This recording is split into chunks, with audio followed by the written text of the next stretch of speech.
ഇതിലേക്കൊക്കെ വന്നതോടുകൂടി എൻ്റെ ഇഷ്ടങ്ങൾ, എൻ്റെ ആഗ്രഹങ്ങളൊക്കെ എൻ്റെ അടുത്തേക്ക് എത്തി. അതിനുള്ള എനിക്കൊരു ഈ ചിലർ പറയും റേക്ക് ചെയ്ത് കഴിഞ്ഞാൽ അല്ലെങ്കിൽ എന്തെങ്കിലും എനർജി പാസ് ചെയ്യുമ്പോൾ നമ്മുടെ ശക്തിയാണ് പോകുന്നത്, അപ്പം നമ്മൾ അത്രയും ക്ഷീണിക്കുകയാണ് ചെയ്യുന്നത്. നമ്മളിലൂടെയാണ് ആ എനർജി മറ്റൊരാൾക്ക്, ഇപ്പം താങ്കൾക്ക് ഹീലിംഗ് വേണമെന്ന് വിചാരിക്കാം, എന്നിലൂടെയാണ് ആ എനർജി. അച്ഛന്മാരായാലും വിളിക്കും മകന് ഇന്ന പ്രശ്നമാണ്, അല്ലെങ്കിൽ വൈഫിന് ഇന്ന പ്രശ്നമാണ്, വൈഫ് വിളിക്കുക ഹസ്ബൻഡിന് ഇത്ര പ്രശ്നമുണ്ട്. പക്ഷെ ഞാൻ ഡിസ്റ്റൻ്റ് ആയിട്ടാണ് ചെയ്യുന്നത്, ചെയ്തിട്ടുള്ളതിനൊക്കെ നല്ല റിസൾട്ട് കിട്ടുന്നുണ്ട്. ഹീലിംഗ് എടുത്തവരാണ് പിന്നീട് സ്റ്റുഡൻസ് ആയത്. കുട്ടികളെയും കൊണ്ടുവരുന്നവരിൽ പാരൻസ് സ്റ്റുഡൻ്റ് ആണ്. ഇപ്പം കുട്ടികളെ നോക്കാൻ വേണ്ടി അടുത്തേക്ക് വരുന്ന ആളുകളൊക്കെ രക്ഷകർത്താക്കൾ പിന്നീട് അതിന്റെ ആ എനർജി വെച്ചിട്ട് നമുക്ക് ഹീൽ ചെയ്യാം, നമ്മൾക്ക് പവർ കൂട്ടാം പോസിറ്റീവായിട്ട്. ഇതിൽ പോസിറ്റീവായിട്ടുള്ള കാര്യം എന്തെന്ന് അപ്പോഴും ഞാൻ പറഞ്ഞിരുന്നു, ഇത് നെഗറ്റീവായിട്ട് ഒരിക്കലും ഉപയോഗിക്കരുത്. അത് ശരിയാ. ഇപ്പോൾ കുട്ടിക്കാലത്ത് ആയിരുന്ന പോലെ ആയിരിക്കില്ല മുതിർന്ന ഒരാള്, അതായത് ആ സെയിം ആള് വ്യക്തി. ഇപ്പം ഞാൻ തന്നെയാണെന്ന് വിചാരിക്കട്ടെ, കുട്ടിക്കാലത്ത് ഭയങ്കര ആക്റ്റീവായിട്ടുള്ള ഒരാളാണ്, ചിരിച്ചുകൊണ്ടിരുന്നിരുന്നൊരു കുട്ടി. ഓക്കെ, ഓരോ സ്റ്റേജ് കഴിയും തോറും ഓരോന്നായിട്ട് നഷ്ടപ്പെട്ടുകൊണ്ടിരിക്കുകയാണ്. ചിരി കുറഞ്ഞു, സീരിയസ് ആയി, റെസ്പോൺസിബിലിറ്റി കൂടി, സൈലൻ്റായി, വയലൻ്റായി, റിബലായി. ഓക്കെ, അവസാനം പൊട്ടിത്തെറിച്ച് ഡിപ്രഷൻ മോഡ്, സൈലൻ്റായി. അതായത് അങ്ങനെയുള്ള ഒരു വ്യക്തി ഉണ്ടോ ഇല്ല എന്നുള്ളൊരു അവസ്ഥയിലേക്ക് എത്തിത്തുടങ്ങി. ഓക്കെ, നമ്മൾ കുട്ടികളെ പോലെ ഇരിക്കണം എന്നാണ് ഞാൻ പറയും. സത്യം പറഞ്ഞു കഴിഞ്ഞാൽ ഹാപ്പി ആയിട്ടിരിക്കുക. അവർക്ക് എന്ന് വെച്ചാൽ ആ ഇതിൽ തന്നെ ഹാപ്പി ആയിട്ടിരിക്കുക, എൻജോയ് ചെയ്യുക ലൈഫ്. ആവശ്യമുള്ളതൊക്കെ അവനവൻ്റെ കഴിവുകൾ അല്ലെങ്കിൽ അവനവന് ഇഷ്ടമുള്ള കാര്യങ്ങൾ ചെയ്യുക, മറ്റുള്ളവർക്കും ചെയ്യാം. നമ്മളെ ഇഷ്ടപ്പെട്ടാലേ മറ്റുള്ളവർക്ക് വേണ്ടി നമുക്ക് എന്തെങ്കിലും ചെയ്യാൻ തോന്നുള്ളൂ. അല്ലേ? അതല്ലെങ്കിൽ അതൊരു ഭാരം വലിക്കുന്ന പോലെ നമുക്ക് തോന്നും. എനിക്ക് ഈ കോളേജിലൊക്കെ പഠിക്കുന്ന സമയത്ത് ഗ്രൂപ്പിലൊക്കെ ആക്റ്റീവ് ആയിരുന്ന ഒരുപാട് പേര് കാണാം. ഇന്ന് അവരുടെ ഒന്നും ചിത്രങ്ങൾ പോലും അപ്രത്യക്ഷമായിരിക്കും. ചിലപ്പോൾ സോഷ്യൽ മീഡിയയിൽ പോലും സജീവമായിരിക്കത്തില്ല. എല്ലാം കാണുന്നുണ്ട്, അറിയുന്നുണ്ട്, പക്ഷെ ഒന്നിലും ഇടപെടാനില്ലാതെ, പുറത്തേക്ക് പോലും കാണാനില്ലാത്ത രീതിയിലേക്ക് അവരുടെ ലൈഫ് സ്റ്റൈൽ മൊത്തത്തിൽ മാറിക്കൊണ്ടിരിക്കുന്നൊരു സാഹചര്യമാണ്. ഇതിനെല്ലാം ഒരു പരിഹാരം എന്ന രീതിയിൽ റേക്കി നിർദ്ദേശിക്കുമ്പോൾ അവർക്ക് വേണ്ടിയിട്ട് എന്താണ് പറയാനുള്ളത് അവരോട്? റേക്കി പഠിക്കാൻ പറയും ഞാൻ. ഒന്നാമത്തെ കാര്യം ഞാൻ പറഞ്ഞില്ലേ, ഇവൻ ഒരു ഫാമിലിയിൽ ഒരാളെങ്കിലും പഠിക്കുക. അത് പഠിച്ചാൽ മാത്രം പോരാ, പ്രാക്ടീസ് ചെയ്യണം. നല്ല റിലീഫ് നമുക്ക് തന്നെ മനസ്സിലാവും ചേഞ്ചസ് എന്തൊക്കെ വന്നു. ഓക്കെ, മാമിന്റെ ജീവിതത്തിൽ അത്തരത്തിൽ എന്തെങ്കിലും അനുഭവം? ഞാൻ ഇങ്ങനെ ഞാൻ പറയുന്നുണ്ടോ, ഇതിലേക്ക് വരുന്നത് പഠിക്കാനുള്ള ക്യൂരിയോസിറ്റി കൊണ്ട് എല്ലാവരും വരുന്നത്. ഓക്കെ, അത് പഠിച്ച് റിസർച്ച് ചെയ്യണമെന്നോ അങ്ങനെയുള്ള ആഗ്രഹിച്ചുകൊണ്ടൊന്നും എല്ലാവരും വരും. ഒരു പോയിന്റ് എത്തുമ്പം നമുക്ക് തോന്നും 90% അല്ലെങ്കിൽ അതിലെബോള്ള ആൾക്കാരും ഇതിലേക്ക് വരുന്നത് എന്നാണ്. ഒരു പോയിന്റ് ഓഫ് സിറ്റുവേഷൻ ഉണ്ടാവും, നമുക്ക് കൈവിട്ട് പോകുന്നൊരു. ഓക്കെ, അങ്ങനെ ഒരു പോയിന്റിൽ എത്തിയ വ്യക്തിയാണ് ഞാൻ. അതിനെനിക്ക് മടിയില്ല. കാരണം എന്തെന്ന് വെച്ചാൽ എൻ്റെ എക്സ്പീരിയൻസ് ആണ് ഞാൻ മറ്റുള്ളവർക്ക് പറയാൻ ആഗ്രഹിക്കുന്നത്. അതായത് എനിക്ക് അനുഭവത്തിലൂടെ വന്ന മാറ്റങ്ങളും കാര്യങ്ങളും ഞാൻ തന്നെ അതിനൊരു റോൾ മോഡലായിട്ട് എനിക്കിരിക്കുമ്പം പിന്നെ മറ്റുള്ളവരോട് ഈസി ആയിട്ട് എനിക്ക് പറഞ്ഞ് മനസ്സിലാക്കാൻ പറ്റും. കാരണം ഞാൻ പോയിന്റ് ഓഫ് സിറ്റുവേഷനിൽ ഈ പറഞ്ഞ ഡിപ്രഷൻ അല്ലെങ്കിൽ ഇങ്ങനെയുള്ള ഒരു ഇതിൽ ഇരിക്കുമ്പോഴാണ് ഞാൻ അതിലേക്ക് വന്നത്. ഓക്കെ, ഞാൻ ഇങ്ങനെ ഒരു വീഡിയോ കണ്ടിട്ട്, യൂട്യൂബ് വീഡിയോ കണ്ടിട്ട് തന്നെയാണ് വന്നത്. എൻ്റെ ഗുരു എന്ന് പറയുന്നത് വിനൂപ് മാസ്റ്ററാണ്. അപ്പോൾ അദ്ദേഹത്തിൻ്റെ കീഴിലാണ് കേട്ടോ ഞാൻ ഇതാക്കിയത്. ഞാൻ റേക്കി ഫസ്റ്റ് ഡിഗ്രി എടുത്തപ്പോൾ തന്നെ എനിക്ക് നല്ല മാറ്റം ഉണ്ടായി. സെക്കൻഡ് ഡിഗ്രി എടുത്തതും, ഫസ്റ്റ് ഡിഗ്രി എടുത്തത് ഓൺലൈനാണ് ഞാൻ. സെക്കൻഡ് ഡിഗ്രി എടുത്തപ്പോൾ അതിനൊക്കെ മാറ്റങ്ങൾ. അതായത് ഞാൻ ശരിക്കും പൊട്ടിത്തെറിക്കുന്ന ഒരു ഇതിലാണ് നിന്നിരുന്നത്. ഓക്കെ, അതിൽ നിന്ന് ഞാൻ ഭയങ്കര കാമൻകായിട്ട് അല്ലെങ്കിൽ നല്ല ഭയങ്കര സമാധാനം, സത്യം പറഞ്ഞു കഴിഞ്ഞാൽ അങ്ങനെയുള്ളൊരു ഇതിലെത്തി. പിന്നെ എനിക്കുണ്ടായ മാറ്റങ്ങളൊക്കെ, ഞാൻ ആഗ്രഹിച്ച കാര്യങ്ങളൊക്കെ ഞാൻ ചെയ്തു തുടങ്ങി. അതായത് എനിക്ക് ചെറുപ്പത്തിൽ ഡാൻസ് പാട്ട് ഒക്കെ ഇഷ്ടമാണ്. അത് ത്രൂ ഉള്ള കാര്യങ്ങളൊക്കെ, ഡാൻസ് എന്ന് പറഞ്ഞിട്ടുണ്ടെങ്കിൽ മരിച്ച് കളിക്കുന്ന പോലെ അത് പാഷനാണ് സത്യം പറഞ്ഞു കഴിഞ്ഞാൽ. അങ്ങനെയുള്ള ഒരു വ്യക്തിയാണ്. അത് വിചാരിച്ചിട്ട് ഞാനത് വിട്ടിട്ടുണ്ടായിരുന്നില്ല കേട്ടോ. ഞാൻ ഏതെങ്കിലുമൊക്കെ രീതിയിൽ മൂലക്കെ കൂടെ അത് സൈഡിൽ കൂടെ കൊണ്ടുപോയായിരുന്നു. പക്ഷേ ഇതിലേക്കൊക്കെ വന്നതോടുകൂടി എൻ്റെ ഇഷ്ടങ്ങൾ, എൻ്റെ ആഗ്രഹങ്ങളൊക്കെ എൻ്റെ അടുത്തേക്ക് എത്തി. അതിനുള്ള എനിക്കൊരു എന്താ പറയുക, സ്റ്റേജുകൾ പ്ലാറ്റ്ഫോമായിട്ട് മാറി. എൻ്റെ അടുത്തേക്ക് കൊണ്ടുവരാണ്, എനിക്കുള്ള വഴികൾ ഓപ്പൺ ആവുക. ഞാൻ ഓട്ടോമാറ്റിക് അതിലേക്ക് പോയി എനിക്കിഷ്ടമുള്ള കാര്യങ്ങൾ ചെയ്തു തുടങ്ങി. മറ്റുള്ളവരെയും ഇപ്പം ഹീൽ ചെയ്യുമ്പോഴായാലും ഇതായാലും എനിക്ക് ഭയങ്കര എന്താ പറയുക, അത്രയും ഹാപ്പിനെസ് എന്ന് വെച്ചാൽ അവർക്ക് ആ റിസൾട്ട് കിട്ടുമ്പം ഉള്ളൊരു സന്തോഷം ഉണ്ടല്ലോ, അതൊക്കെ ശരിക്കും പറഞ്ഞാൽ നല്ല മാറ്റം വരും. ഈ ചിലർ പറയും റേക്ക് ചെയ്ത് കഴിഞ്ഞാൽ അല്ലെങ്കിൽ എന്തെങ്കിലും എനർജി പാസ് ചെയ്യുമ്പോൾ നമ്മുടെ ശക്തിയാണ് പോകുന്നത്, അപ്പം നമ്മൾ അത്രയും ക്ഷീണിക്കുകയാണ് ചെയ്യുന്നത്. ഇപ്പോൾ 1-2 ഹീലിംഗ് ചെയ്ത് കഴിയുമ്പോഴത്തേക്ക് നമ്മൾ ക്ഷീണിച്ച് പോകും അങ്ങനെയൊക്കെ പറയുന്നുണ്ട്. ഒരിക്കലില്ല. കാരണം ഞാൻ പറയട്ടെ, റേക്കി എന്ന് പറയുന്നത് ഒരു യൂണിവേഴ്സൽ ലൈഫ് ഫോഴ്സ് എനർജി. നമ്മുടെ ശരീരത്തിലുള്ള എനർജി വെച്ചിട്ടല്ല നമ്മൾ ചെയ്യുന്നത്. ആ എനർജി നമ്മളുടെ ശരീരത്തിൽ ഈ ദീക്ഷ എടുത്തു കഴിഞ്ഞാൽ ആ എനർജി നമ്മളുടെ ശരീരത്തിലൂടെ ഉണ്ട്. നമ്മളെപ്പോഴൊക്കെ ആ എനർജീനെ കുറിച്ച് വിചാരിക്കുന്നു അല്ലെങ്കിൽ പറയുന്നു, അപ്പോഴൊക്കെ നമ്മൾക്കൂടെ അത് ഒഴുകിക്കൊണ്ടിരിക്കും. ഹീലിങ്ങിന് വേണ്ടി കൈകളിലൂടെയാണ് യൂസ് ചെയ്യുന്നത് നമ്മൾ ഹീലിംഗ്. ഓക്കെ, അപ്പം നമുക്കൊരു എഫേർട്ടും ഇല്ല സത്യം പറഞ്ഞു കഴിഞ്ഞാൽ. ആ എനർജിയാണ് ഹീൽ ചെയ്യുന്നത്. മനസ്സിലായോ?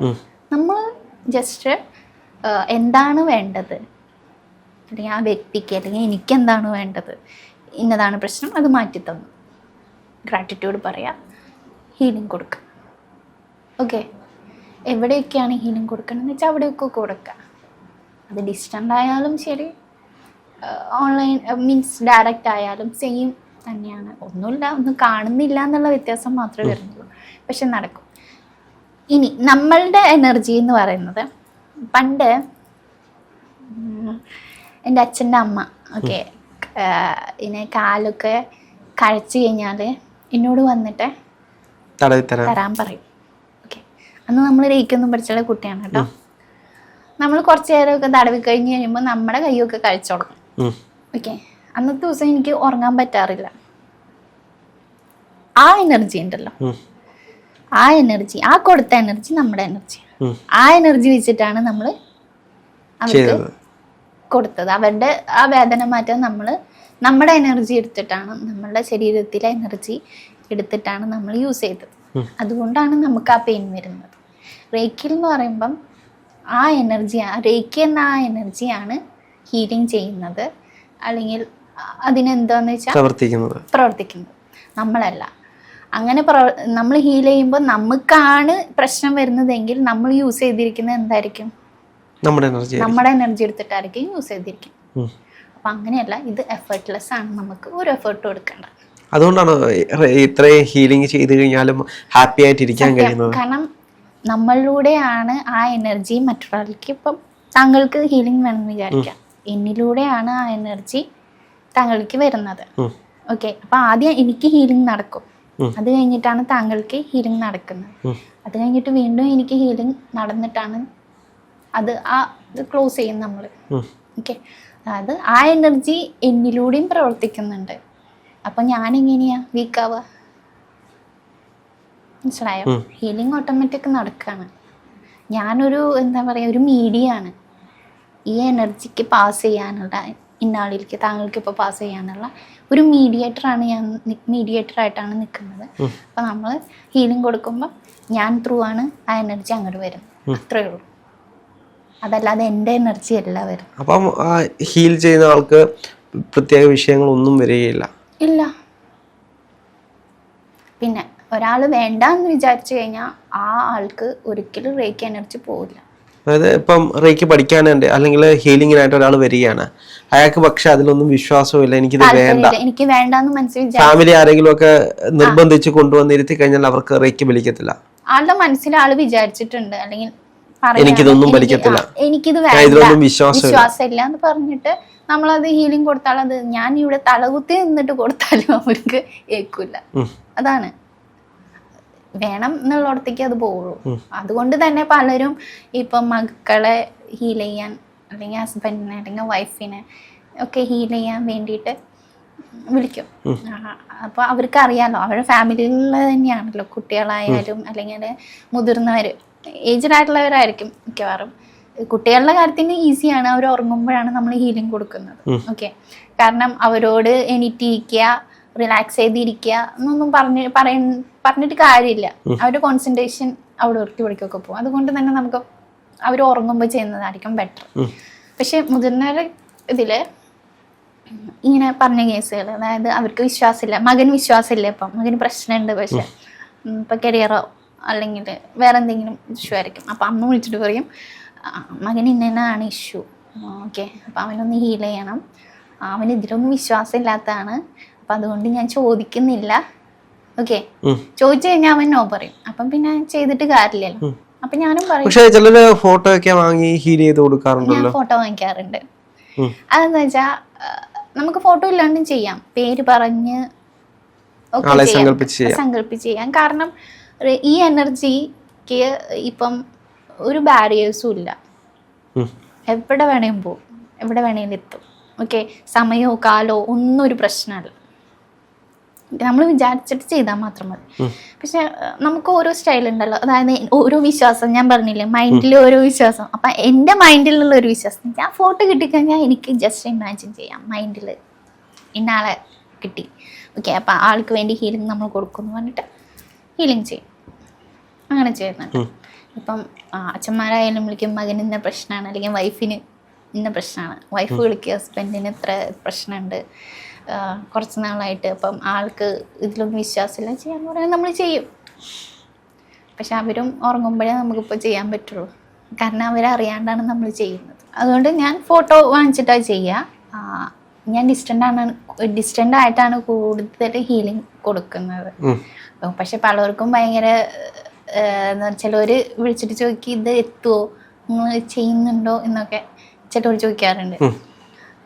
അങ്ങനെ ഡബിൾ മൈൻഡ് ആയിട്ടുള്ളവരോട് ഞാൻ പറയാറെന്ന് വെച്ചാൽ വിശ്വാസം വേണം, വിശ്വസിച്ചിട്ട് ചെയ്യണം. ഇപ്പം ഡയറക്റ്റ് ആയാലും ഡിസ്റ്റൻ്റ് ആയിട്ടും ചെയ്യുമ്പം ഒരു വ്യത്യാസമേ ഉള്ളൂ.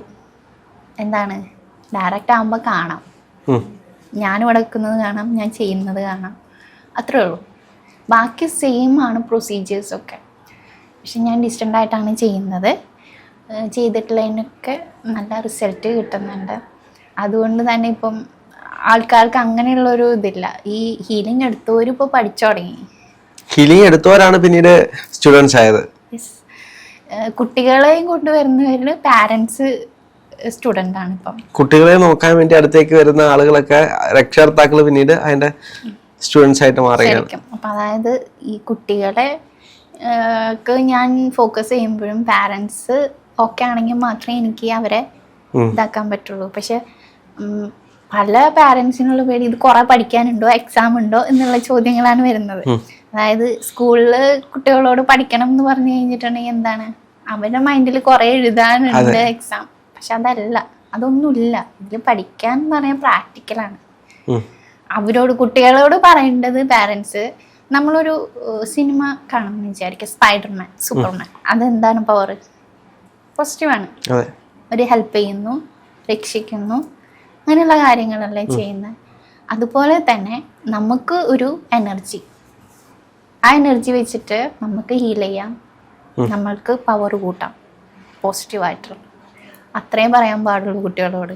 അതല്ലാതെ ഈ പഠിക്കാൻ വരുന്ന കുട്ടികളോട് നീ ഇത് പഠിക്കണം, എക്സാം ഉണ്ടാവും എന്നൊക്കെ പറഞ്ഞിട്ട് ചില പാരൻസ് വരാറുണ്ട് എൻ്റെ അടുത്ത്.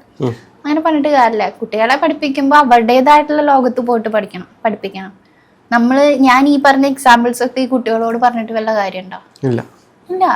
അവരുടെ ഇതിൽ പോയിട്ട് നമ്മൾ അവർക്ക് മനസ്സിലാവുന്ന രീതിയിൽ വേണം പറഞ്ഞു കൊടുക്കാൻ. ഇതിൽ പോസിറ്റീവായിട്ടുള്ള കാര്യം എന്തെന്ന് ഞാൻ അപ്പോഴും പറഞ്ഞിരുന്നു, ഇത് നെഗറ്റീവായിട്ട് ഒരിക്കലും ഉപയോഗിക്കരുത്, പറ്റില്ല. നെഗറ്റീവായിട്ട് ഉപയോഗിച്ചു കഴിഞ്ഞാൽ എന്തെങ്കിലും സംഭവിക്കുമോ? ഇല്ല, ഒന്നും സംഭവിക്കില്ല. പോസിറ്റീവ് വർക്കാവത്തില്ല. ഇല്ല, അതല്ലേ അത്ര പോരെ നമുക്ക്. അപ്പൊ അതാണ്. അപ്പൊ കുട്ടികൾക്ക് കൊണ്ടുവരുമ്പോൾ കുട്ടികൾക്ക് ഇപ്പോഴേ തന്നെ ഇത് പ്രാക്ടീസ് ചെയ്യിപ്പിച്ചാൽ അവരുടെ ലൈഫ് അടിപൊളിയായിരിക്കും. എന്നാണെങ്കിലും ഒരുപാട് നന്ദിയുണ്ട്. നമുക്ക് മറ്റൊരു എപ്പിസോഡായിട്ട് വീണ്ടും ഇരിക്കാം. Thank you.